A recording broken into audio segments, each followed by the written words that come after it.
जय श्री कृष्णा। राधे राधे। क्या आपने कभी गहराई से सोचा है कि जब मनुष्य का शरीर 5 तत्व से विलीन हो जाता है तब उसकी आत्मा कहाँ जाती है? क्या आत्मा सच में जीवित रहती है? और अगर हाँ, तो क्या उसे भी भूख लगती है? क्या आत्मा भी किसी रूप में भोजन करती है? तो आज हम खोलेंगे गरुड़ पुराण के उन रहस्यमय पन्नों को जिन्हें केवल कुछ ही लोग जानते हैं।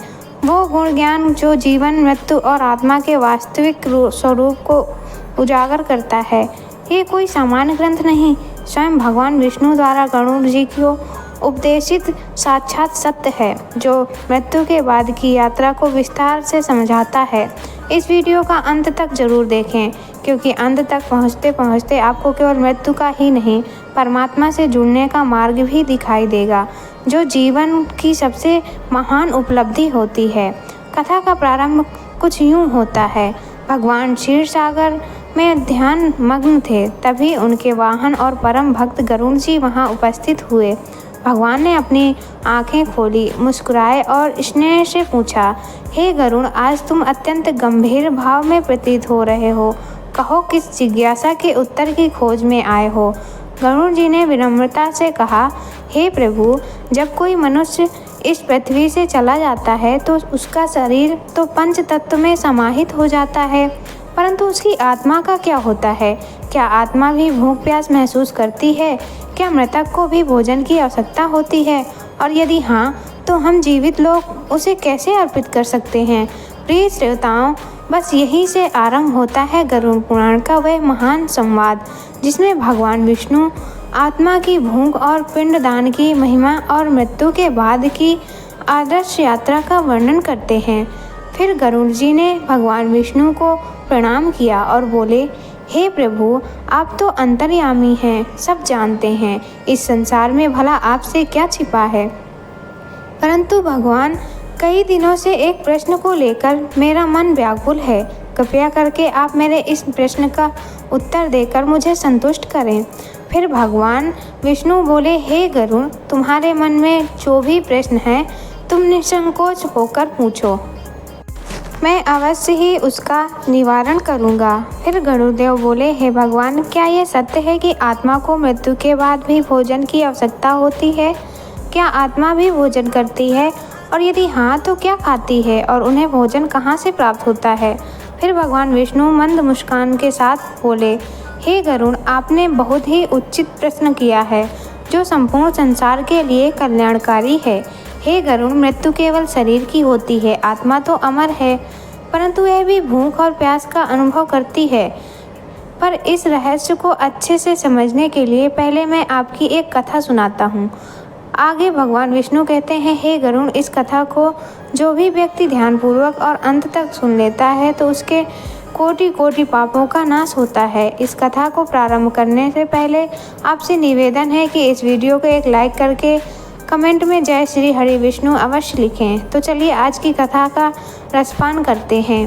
गरुड़ पुराण की इस ज्ञानवर्धक प्रस्तुति की भगवान विष्णु गरुड़देव को कथा सुनाना प्रारंभ करते हैं और कहते हैं, हे गरुड़, रामपुर नामक एक गांव था जहां जीवन अपनी गति से चलता था।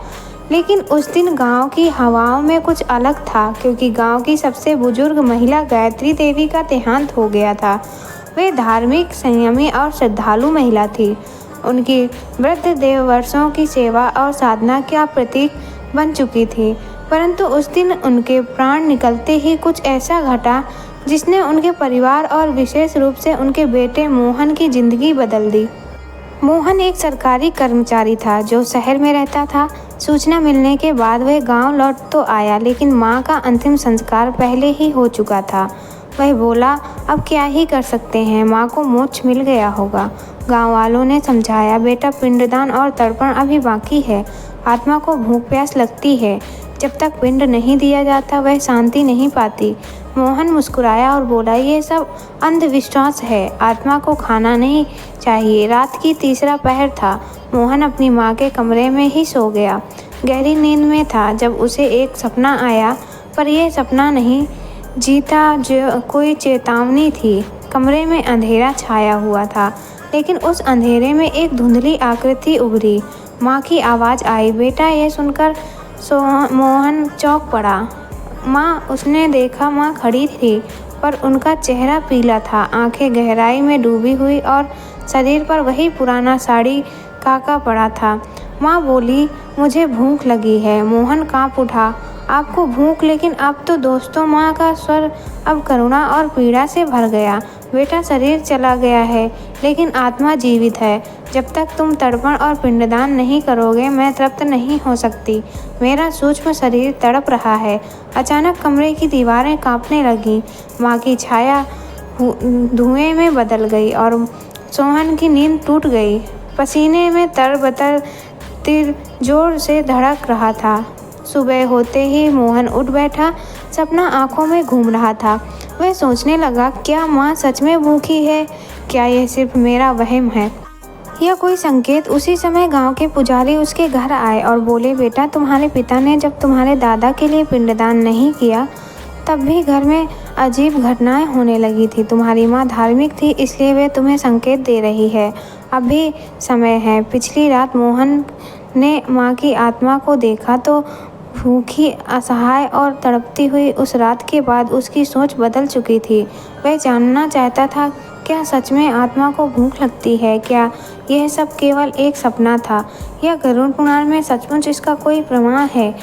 वह गांव के वृद्धा और विद्वान पंडित त्रिभुवन शर्मा के पास गया। उन्होंने गरुड़ पुराण का संदर्भ खोलते हुए कहा, बेटा, जब कोई जीव इस शरीर को छोड़ता है, तब उसकी आत्मा सूक्ष्म शरीर में प्रवेश कर लेती है। ये सूक्ष्म शरीर ही उस आत्मा का अस्थायी माध्यम बनता है, जिसके जरिए वह अपने कर्मों के अनुसार यमलोक की यात्रा करती है। लेकिन यह यात्रा तुरंत नहीं होती। मृत्यु के बाद आत्मा कम से कम 10 दिन तक इस पृथ्वी पर ही रहती है। वह अपने घर, अपने प्रियजनों के बीच ही भटकती रहती है, परंतु अब वह किसी को छू नहीं सकती, अपनी बात कह नहीं सकती, सिर्फ महसूस कर सकती है पीड़ा, अकेलापन और भूख। जिस प्रकार शरीर को भोजन चाहिए होता है, उसी तरह सूक्ष्म शरीर को भी एक प्रकार का पोषण चाहिए होता है। यह पोषण तिल, जल और दान के माध्यम से उसे प्राप्त होता है। आत्मा को शांति तभी मिलती है जब उसके लिए तर्पण और श्राद्ध कर्म विधि पूर्वक किए जाएं। गरुड़ पुराण में लिखा है, यदा यदा शरीर तत्व आत्म यम लोकम गच्छति तदा रस्म तर्पण तदम चेतावन सुधारता भवति। अर्थात यदि आत्मा के लिए तर्पण न किया जाए तो वह शुद्धता में व्याकुल हो जाती है। दोस्तों, फिर सोहन ने उत्सुकता से पूछा, लेकिन आत्मा तो आदर्श है, वह भोजन को कैसे ग्रहण करती है? पंडित जी मुस्कुराए और बोले, बिल्कुल सही प्रश्न किया है। आत्मा स्वयं भोजन नहीं खा सकती, क्योंकि उसमें स्थूल शरीर नहीं होता। लेकिन जब परिवारजन श्रद्धा और मंत्रों के साथ तर्पण और पिंडदान करते हैं, तो वह सूक्ष्म ऊर्जा के रूप में आत्मा तक पहुंचता है। वह भाव को ग्रहण करती है, पदार्थ को नहीं।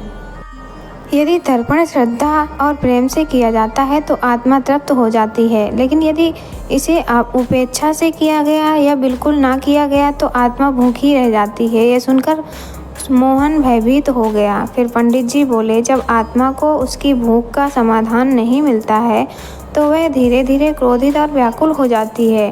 कई बार वह घर के सदस्यों को संकेत देती है, स्वप्न में आना, किसी की तबीयत खराब होना, घर में अशांति फैलना, यहाँ तक कि पितृदोष उत्पन्न हो जाना। ये सब आत्मा की असंतुष्टि के लक्षण हैं। पिंडदान मृत आत्मा के लिए वही है जो किसी यात्री के लिए रास्ते का भोजन होता है। जब पिंडदान विधि पूर्वक होता है, तिल, कुश, जल और मंत्रों के साथ, तब आत्मा को वह ऊर्जा मिलती है जिससे यह हमलोक की यात्रा पूरी कर पाती है। बिना पिंडदान के आत्मा भटकती है और कई बार प्रेत बन जाती है। 10वें एकादश 10 दिन गए कर्म आत्मा के लिए भोजन और विश्राम का कार्य करते हैं। फिर 1 वर्ष तक प्रतिमा, श्रद्धा और पितृपक्ष में तर्पण, यह सब मिलकर आत्मा को मोक्ष की दिशा में भेजते हैं। अब मोहन मौन था, लेकिन उसका हृदय संकल्प से भर चुका था।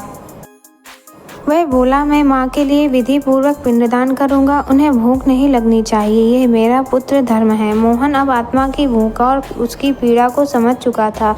माँ की तड़पती छाया, पंडित त्रिलोचन के शब्द और गरुड़ कुमार की शिक्षाएं, सब कुछ अब उसे एक ही दिशा में ले जा रहे थे। लेकिन अब उसके सामने प्रश्न था, पिंडदान कैसे किया जाए?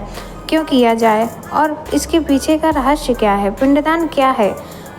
पंडित त्रिलोचन ने समझाया, पिंडदान का अर्थ होता है अन्न का वह गोल आकार जिसमें तिल, जौ, घी, दूध, चावल और जल मिश्रित होते हैं। इसे मंत्रों के साथ मृत आत्मा को अर्पित किया जाता है। यह पिंड आत्मा के सूक्ष्म शरीर के लिए ऊर्जा, भोजन और यात्रा का माध्यम होता है। गरुड़ पुराण में लिखा है, पिंड ने तीर्थन त्रयत्रि पित्रा सदा, अर्थात पिंडदान तीर्थ, जल और अन्न के माध्यम से पितर सदा तृप्त होते हैं। मृत्यु के बाद के 10 दिन विशेष महत्व रखते हैं और हर दिन विशेष मंत्रों के साथ आत्मा को एक एक पिंड समर्पित किया जाता है। हर दिन एक उद्देश्य होता है। पहले दिन मृत्यु की पीड़ा से मुक्ति, तीसरे दिन सूक्ष्म शरीर का निर्माण, 7वें दिन यात्रा के मार्ग पर सहारा, 10वें दिन आत्मा की स्थिरता और तृप्ति। पंडित जी बोले, हिंदू शास्त्रों में कर्म कांड केवल प्रतीक नहीं, एक गहरा मनोवैज्ञानिक और ऊर्जा आधारित विज्ञान है। पिंडदान में प्रयुक्त तिल नकारात्मक ऊर्जा को शुद्ध करता है। जल भावनाओं का माध्यम बनता है। जब परिवर्जन, प्रेम, श्रद्धा और समर्पण से पिंड देते हैं तो उस ऊर्जा को आत्मा ग्रहण करती है, जिससे वह या तो मुक्त होती है या अगले जन्म की ओर अग्रसर होती है। पिंडदान क्यों अनिवार्य है? तो हम आपको बता दें कि यदि पिंडदान नहीं किया गया तो आत्मा भूखी रह जाती है, वह भटकती रहती है। प्रेत या असमाधान रूप में परिवार का पितृदोष उत्पन्न हो सकता है। व्यक्ति आध्यात्मिक दृष्टि से आगे नहीं बढ़ पाता। गरुड़ पुराण में चेतावनी दी गई है, यो न दादति पिंडव पिंडम स्वभावित पापी न अपनोति सुख कदाचित, अर्थात जो पिंडदान नहीं करता वह पापी कहलाता है और उसे कभी सुख की प्राप्ति नहीं होती। अब मोहन ने निश्चय किया कि वह माँ के लिए संपूर्ण विधि से पिंडदान करेगा। गांव के सभी ब्राह्मणों को बुलाया गया। घर के आंगन में कुश का आसन बिछाया गया। तिल और जल से बनी पिंड अर्पित की गई। हर मंत्र के साथ मोहन की आंखें नम थीं। अंतिम मंत्र के समय हवा की गति थम गई। एक शांति का अनुभव हुआ, जैसे कोई अधूरा संदेश पूरा हो गया हो, और मोहन को माँ की मुस्कुराती छाया दिखाई दी। अब वो भूखी नहीं थी, शांत थी और धीरे धीरे ध्रुव में विलीन हो गई। मोहन ने विधिपूर्वक पिंडदान कर दिया। माँ की आत्मा को एक क्षण के लिए शांति मिलती दिखाई दी, लेकिन पंडित त्रिलोचन के चेहरे पर अभी भी चिंता की रेखाएं थीं। मोहन ने पूछा, क्या अब माँ को शांति मिल गई? पंडित जी बोले, पिंडदान तो प्रथम चरण है पुत्र, लेकिन तर्पण और श्राद्ध कर्म यदि ना किए जाएं तो आत्मा पुनः पीड़ा से घिर सकती है और कभी कभी प्रेत बन जाती है। यह सुनकर मोहन स्तब्ध रह गया। क्या मेरी माँ भटकती सकती है? पंडित जी ने गरुड़ पुराण का रहस्य खोला। गरुड़ पुराण में बताया गया कि जब आत्मा को उचित पिंडदान, तर्पण, श्राद्ध और यम के नाम की क्रियाएं नहीं मिलती, तब वह आत्मा स्थूल जगत में प्रति आसक्त हो जाती है। वो इस संसार को छोड़ नहीं पाती, क्योंकि भूख, मोह, परिवार की चिंता और अधूरी इच्छाएं उसे बांध लेती हैं। तब वह आत्मा पिशाच, प्रेत या भूत जैसी योनि में प्रवेश कर सकती है। जो व्यक्ति पाप कर्मों के साथ मरता है और जिसे तर्पण नहीं मिलता, वह प्रेत योनि को प्राप्त होता है और बंधन में फंसा रहता है। प्रेत योनि कोई स्थायी नरक नहीं, बल्कि एक बीज की दशा है, जहाँ आत्मा ना तो मृत होती है ना जीवित, तो हर समय अशांति में रहती है, किसी माध्यम से संवाद करना चाहती है। फिर मोहन ने घबराकर पूछा, मैंने तो माँ का पिंडदान कर दिया, फिर भी क्या वे भटक सकती थी? पंडित जी बोले, यदि पिंडदान के बाद श्राद्ध और वार्षिक तर्पण न किया जाए तो आत्मा को पूर्ण शांति नहीं मिलती, वह अधूरी रह जाती है। जैसे किसी भूखे को केवल पानी मिल जाए लेकिन अन्न नहीं। अधूरी तृप्ति कभी कभी प्रेत बनती है। मोहन ने माँ की आत्मा की शांति के लिए पिंडदान, तर्पण और पितृदोष से मुक्ति का संकल्प लिया, परंतु उसके मन में एक अंतिम प्रश्न अभी भी शेष था, क्या आत्मा वास्तव में भोजन करती है? अगर हाँ तो कैसे? इस प्रश्न को लेकर वह पुण्य पंच ऋषि पुरोहित त्रिलोचन के पास, जो गरुड़ पुराण के ज्ञाता थे। अब आरंभ होता है उस प्रश्न का उत्तर जो मृत्यु से परे है। भगवान विष्णु गरुड़ जी से कहते हैं, देह विहीनोपि जीव आत्मा नात्य जाति भोजन विलासम, अर्थात शरीर छूट जाने पर भी आत्मा भोजन की इच्छा नहीं छोड़ती। आत्मा एक सूक्ष्म शरीर में विचरण करती है, जिसे लिंग शरीर कहा गया है। यह शरीर भौतिक जीवन तो नहीं कर सकता, परंतु ऊर्जा रूप में अन्न, श्रद्धा और भावना को ग्रहण करता है। आत्मा जब कैसे भोजन मिलता है, तो हम आपको बता दें कि आत्मा को भोजन पहुंचता है। इस विशेष कर्मों के पहला है पिंडदान। पिंड यानी चावल, तिल, घी आदि मृतक की आत्मा को ऊर्जा रूप में पोषण प्रदान करता है। श्रद्धा से किया गया पिंडदान आत्मा के सूक्ष्म शरीर को भोजन के समान ही तृप्त करता है। दूसरा है तर्पण। तर्पण में जल, तिल और मंत्रों के साथ पितरों को अर्पण किया जाता है। इससे आत्मा को शांत व तृप्त होने की ऊर्जा तरंगे प्राप्त होती हैं। और तीसरा श्राद्ध भोजन। ब्राह्मणों के श्रद्धा से भोजन कराने से आत्मा को प्रतीकात्मक रूप से अन्न की प्राप्ति होती है। यह भोजन आत्मा के लिए मानसिक संतोष और पुण्य ऊर्जा बन जाता है। गरुड़ पुराण के अनुसार जब किसी व्यक्ति की मृत्यु होती है तो आत्मा शरीर को छोड़ देती है। जैसे ही आत्मा शरीर से अलग होती है वैसे ही यमदूत आते हैं और आत्मा को यमलोक की ओर ले जाते हैं। आत्मा का शरीर से बिछड़ना बहुत ही कष्टदायक होता है। जब आत्मा शरीर से अलग होती है तो वह बहुत ही दुखी होती है। वह बार बार अपने शरीर के पास जाती है और सोचती है कि यह मेरा शरीर है, मुझे इसमें वापस जाना है। लेकिन ऐसा हो नहीं पाता। आत्मा अपने शरीर से बिछड़ने के बाद अपने घर, अपने परिजन के पास जाती है, पर कोई उसे देख नहीं सकता। वह रोती है, चिल्लाती है, अपने परिवार वालों से बातें करती है, लेकिन कोई उसकी बात नहीं सुन पाता। ऐसे में आत्मा को बहुत भूख और प्यास लगती है, लेकिन वह कुछ खा नहीं सकती क्योंकि वह अब सूक्ष्म शरीर में होती है। गरुड़ पुराण में यह भी कहा गया है कि जब तक आत्मा को विधि पूर्वक पिंडदान नहीं मिलता तब तक आत्मा भूखी, प्यासी और दुखी रहती है। पिंडदान के द्वारा ही आत्मा की भूख और प्यास शांत होती है। जब घर वाले पिंडदान करते हैं तो आत्मा उसे ग्रहण करती है और संतुष्ट होती है। इसलिए गरुड़ पुराण में पिंडदान को अत्यंत आवश्यक बताया गया है। पिंडदान के बिना आत्मा को शांति नहीं मिलती। वह इधर उधर भटकती रहती है। उसे ना तो जल मिलता है, ना ही अन्न। जो भी व्यक्ति अपने मृत पूर्वजों के लिए पिंडदान करता है वह न केवल अपने पितरों को संतुष्ट करता है बल्कि स्वयं के जीवन को भी सुख और समृद्धि प्राप्त करता है। इसलिए गरुड़ पुराण में ये कहा गया है कि मनुष्य को अपने पितरों के लिए पिंडदान अवश्य करना चाहिए। तो दोस्तों, कैसी लगी आज की जानकारी? अगर वीडियो अच्छी लगी हो तो वीडियो को लाइक और हमारे चैनल को सब्सक्राइब करना ना भूलें। धन्यवाद। हर हर महादेव।